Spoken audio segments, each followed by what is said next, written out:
And hello, it's JC one more time. St. Louis's oldest living hippie here. And can we get rid of this guy? How do you get rid of a cockroach? You know, they run around. You can't catch them. You can't swat them. And once they get in your house, it's like they never go away. And this cockroach is in our house, in our political house, and in our financial house, and he's running wild. Uh, Guess who I'm talking about? You know who I'm talking about. Mike Lindell. I don't know why. We have a street in St. Louis that's called Lindell. Same spelling. Why the hell does he call his name Lindell? Does he think it makes it sound more important, more suave, more sort of old money style, or more French, or more something? Mike Lindell is how it should be pronounced. But anyway, here's the story about Mike Lindell. Total disaster hits Mike Lindell's attempted social media stock rollout. Reporter. Mike Lindell is trying to raise some cash for his Frank Speech social media platform by making it a publicly traded stock, but former Daily Beast journalist Zachary Petrizzo says that it's not going to plan so far. Writing on Twitter, Petrizzo contends that MyPillow CEO Mike Lindell's attempted Frank Speech stock rollout has been a total disaster, which he says started with him telling his followers the incorrect ticker for the penny stock that trades OTC. Confused MAGA followers who couldn't find it on Robinhood got mad at Lindell, he reported. And that's not all. Petrizzo also notes that Lindell's merger partner, a media holding company called Incapta Incorporated, has an accumulated deficit of nearly $150 million.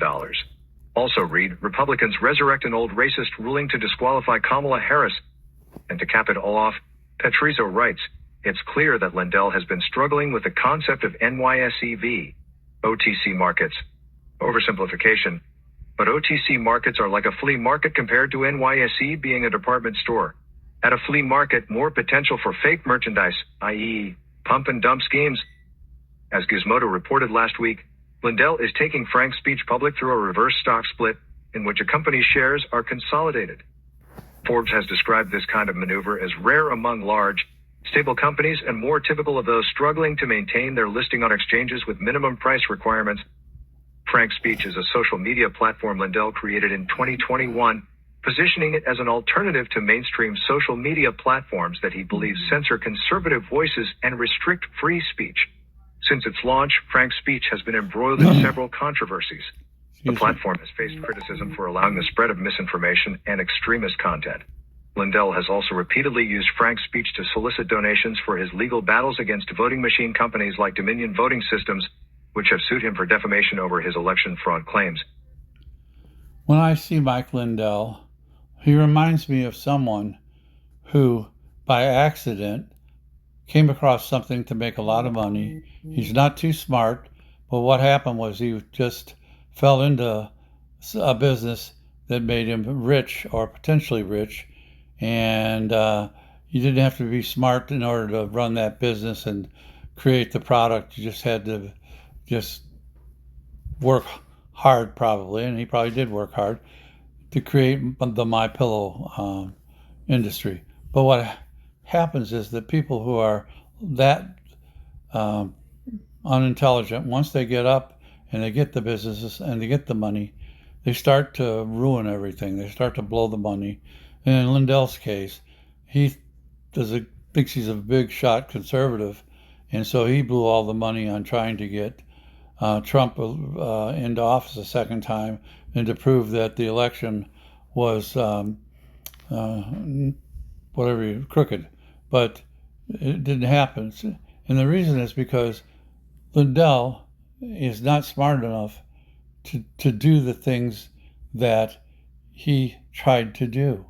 And there's a psychological term for it. What it is that he thinks he's smarter than he is, and he isn't. And because he isn't smarter than he is, he's pretty much lost everything.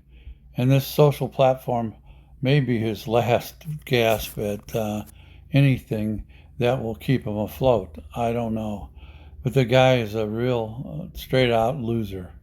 And he was a loser before when he was, I guess he was a drug addict or something. He had some kind of problems before that he got over, and then managed to start the business, and now I guess he, that hasn't followed him. But what has followed him is his lack of intelligence, and how to manage the business and how to keep the money flowing and how to stay out of politics in the sense of thinking he knows more about it than he actually does. He's no political expert, that's for sure. This is JC saying, fuck Trump, fuck Lindell, and all my friends, followers, and family. I love you all. So pox some more, Jack, and keep on trucking.